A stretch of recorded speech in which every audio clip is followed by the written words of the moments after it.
ഈ ഉന്നയിച്ച കാര്യങ്ങൾക്ക് ഒരിക്കൽ കേരള നിയമസഭയിൽ മുഖ്യമന്ത്രി തന്നെ വിശദമായി മറുപടി പറയുണ്ടായി.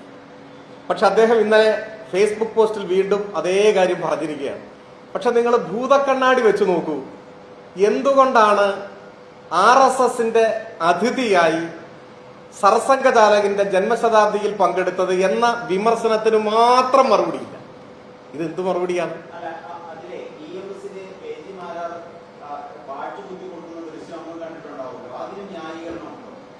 അതാണോ ഇതിന്റെ മറുപടി? അല്ല, ഞാൻ ഇതിന്റെ മറുപടി പറയായിരുന്നു. ഇദ്ദേഹം ചോദിച്ച ചോദ്യത്തിന് ഞാൻ മറുപടി പറയായിരുന്നു. അപ്പോ മറ്റേ സഹിക്കോ വയ്യാതെ നിങ്ങൾ എടുത്തു ചാടിയിട്ട് ചോദിക്കുകയാണ് ഈ ഇത് കുത്തിക്കൊടുത്തത് എന്ന് മറുപടി ഇല്ലേ ചോദിക്കാണ്. ഞാൻ നിങ്ങൾ ഏത് ചോദ്യം ചോദിച്ചാലും മറുപടി പറയും. നമ്മൾ തമ്മിൽ അങ്ങനെ ഒരു തർക്കത്തിന്റെ പ്രശ്നമേ വേണ്ട. എനിക്കാണെങ്കിൽ ഇന്നൊരു അല്പസമയമുണ്ട്. നിങ്ങളുടെ ചോദ്യത്തിന് എന്തായാലും മറുപടി പറഞ്ഞിട്ട് നമുക്ക് പോകാം. അപ്പൊ ഇദ്ദേഹം ചോദിച്ച ചോദ്യത്തിന് ഞാൻ മറുപടി പറഞ്ഞു വരികയായിരുന്നു. ഞാൻ പറഞ്ഞത് ഇതിന് വിശദമായ ഒരു മറുപടി നിയമസഭയിൽ മുമ്പ് പറഞ്ഞിരുന്നു. എന്നിട്ടും അത് ആവർത്തിക്കുകയാണ്. പക്ഷെ ആ ആവർത്തിക്കുമ്പോൾ അദ്ദേഹത്തിന് എന്തും പറയാം. അദ്ദേഹത്തിനെതിരായി ഉയർന്ന വിമർശനത്തിന് ഒരു വരിയില്ല, ഒരക്ഷരമില്ല, മറുപടിയില്ല. അപ്പൊ അതിന് മറുപടി ഇല്ല എന്നാണോ മനസ്സിലാക്കേണ്ടത്? അത് ഒരു ചോദ്യമായി നിൽക്കുന്നു.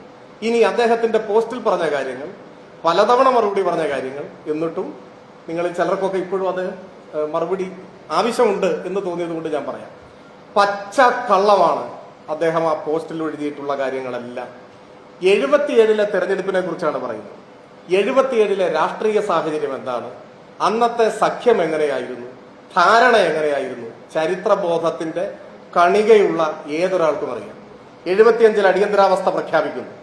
ഇന്ത്യയിൽ അങ്ങോളം ഇങ്ങോളം ജനാധിപത്യ അവകാശങ്ങളെല്ലാം തുറങ്കിലടക്കപ്പെടുന്നു. 3 ലക്ഷം ആളുകൾ അന്ന് ഇന്ത്യയിൽ ജയിലിലടക്കപ്പെട്ടു എന്നാണ് കണക്ക്. നിരവധി ആളുകൾ കൊല്ലപ്പെട്ടു.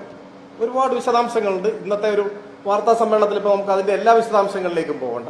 അത്തരമൊരു ഘട്ടത്തിൽ ഈ രാജ്യമെമ്പാടുമുള്ള മനുഷ്യാവകാശ പ്രവർത്തകരും രാഷ്ട്രീയ പ്രവർത്തകരും എല്ലാം തുറങ്കിലടക്കപ്പെട്ട ബുൾഡോസർ രാജിന്റെ ഒരു കാലത്ത്, ഇന്ത്യയിലെ ജയിലുകൾ മനുഷ്യരെ കൊണ്ട് നിറഞ്ഞു കവിഞ്ഞ ഒരു കാലത്ത്, അവസാനം അടിയന്തരാവസ്ഥ പിൻവലിച്ച ഘട്ടമായപ്പോൾ ജയപ്രകാശ് നാരായണന്റെയും മറ്റും ആഹ്വാനപ്രകാരം പ്രതിപക്ഷമെല്ലാം ഒരുമിക്കണം എന്ന ആഹ്വാനം ഉണ്ടായി.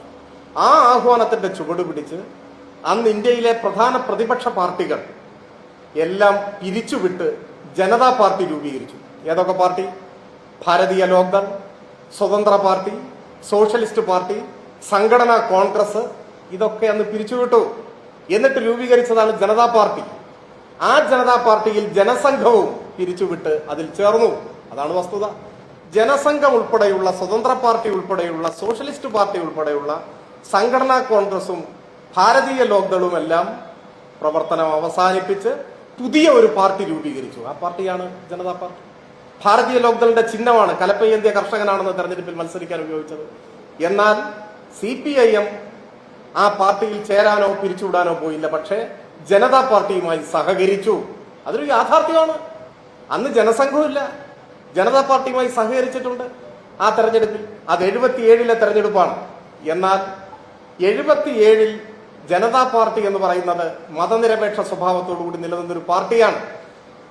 അധികം കഴിയുന്നതിന് മുൻപ് അതിലുള്ള ചില ആളുകൾ RSSുമായി ബന്ധം പുലർത്തുന്നു, അല്ലെങ്കിൽ RSSുകാരാണ് എന്ന നിലയിലുള്ള ചർച്ചകൾ ഉയർന്നു വന്നു. അതൊരു വസ്തുതയാണ്.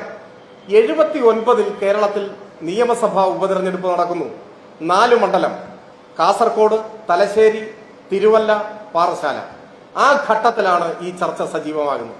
അന്നാണ് EMSന്റെ ചരിത്രപ്രസിദ്ധമായ പ്രഖ്യാപനം വരുന്നത്, ഞങ്ങൾക്ക് RSS വോട്ട് വേണ്ട എന്നാണോ അത്തരമൊരു ചർച്ച ഉയർന്നത് അന്ന്. അപ്പോഴേക്ക് അടിയന്തരാവസ്ഥ കാലത്ത് രൂപീകരിക്കപ്പെട്ടത് പ്രതിപക്ഷ കക്ഷികളുടെ കൂട്ടായ്മയാണ്. അതിൽ RSSും ഇല്ല, അതിൽ BJP പിൽക്കാലത്താണല്ലോ വരും. BJPയും ഇല്ല, ജനസംഘവും ഇല്ല, ജനതാ പാർട്ടി മാത്രമാണ്.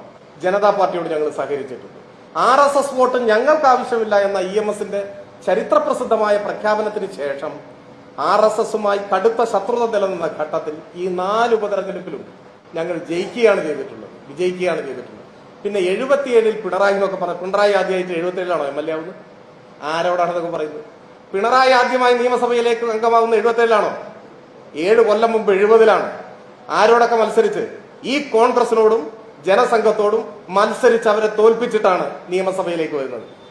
ആ കാലത്തുടനീളം കണ്ണൂരിലും പരിസര പ്രദേശങ്ങളിലും RSSും CPMഉം തമ്മിൽ കടുത്ത സംഘർഷങ്ങളും വലിയ തോതിൽ വാർത്തക്കിടയായിട്ടുള്ള സംഭവങ്ങൾ, കുഞ്ഞിരാമന്റെ കൊലപാതകം ഉൾപ്പെടെ നടക്കുന്ന ഒരു ഘട്ടമാണ്. അതാണ് എന്നും മറക്കരുത്. ഇനി ഇതിന്റെ ബാക്കിയുണ്ട്. ആ ഫേസ്ബുക്ക് പോസ്റ്റ് മാത്രം വായിച്ചാൽ ബാക്കി അതിലില്ല. അതിനുശേഷം ഈ RSSും സ്വാധീനിക്കുന്നു ജനതാ പാർട്ടിയെ എന്ന വിമർശനം ഉയർന്ന ഘട്ടത്തിൽ ജനതാ പാർട്ടിയുമായി ഇടതുപക്ഷം ബന്ധം വിച്ഛേദിച്ചു. 80-ൽ തെരഞ്ഞെടുപ്പ് വന്നു, പാർലമെന്റ് തെരഞ്ഞെടുപ്പും നിയമസഭാ തെരഞ്ഞെടുപ്പും. 80-ലെ പാർലമെന്റ് തെരഞ്ഞെടുപ്പിൽ ഈ ജനതാ പാർട്ടിയുമായി, അപ്പോഴേക്ക് RSS സ്വാധീനം ഉണ്ട് എന്ന് ആരോപിക്കപ്പെടുന്ന ജനതാ പാർട്ടി, പണ്ടതില്ല, ആ ജനതാ പാർട്ടിയുമായി കോൺഗ്രസ് സഖ്യത്തിൽ ഏർപ്പെട്ടു.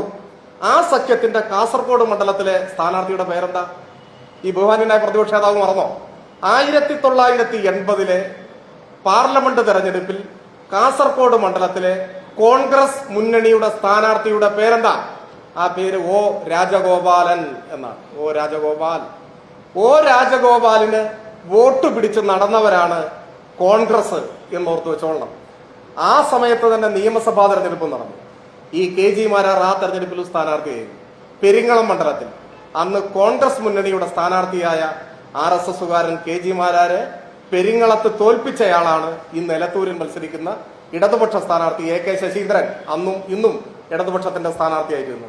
അന്ന് എടക്കാട് മത്സരിച്ച സ്ഥാനാർത്ഥിയാണ് മുൻ KPCC പ്രസിഡന്റ്. കോൺഗ്രസിന്റെ സ്ഥാനാർത്ഥിയായിട്ടല്ല, ജനതാ പാർട്ടിയുടെ സ്ഥാനാർത്ഥിയായിട്ട്.